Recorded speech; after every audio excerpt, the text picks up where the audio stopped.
সোনার বিস্কুট? আসতে বলুন, কেউ শুনতে পেলে সোজা শ্বশুর বাড়ি পাঠিয়ে দেবে। হ্যাঁ, কিন্তু 2 নম্বরই টানা মাল।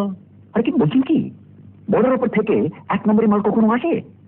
আমি বলছিলাম আগুনে গলিয়ে নেবেন, ব্যাস 1 নম্বরের মাল হয়ে যাবে।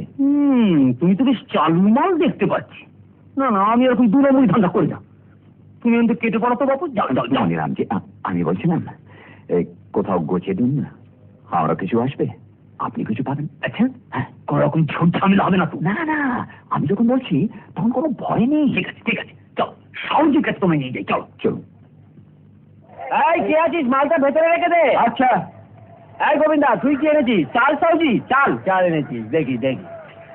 আরে কি আশ্চর্য গোবিন্দা, তুই সমস্ত মালকিকে ভিজিয়ে ঢোল করে বাজারে বেচতে গেছিস? তাপ হবে যে, ছি ছি ছি। এসব তো শুকনো আছে সাউজি। শুকনো আছে? হ্যাঁ, যেমনই থাক। আমি এর জন্য 1.5 টাকা না 5 শিকের বেশি 1 পয়সা দিতে পারবো না। 5 শিকা? তা আমি তো মারা যাবো বাবু। বালাই 60, মরবি কেন?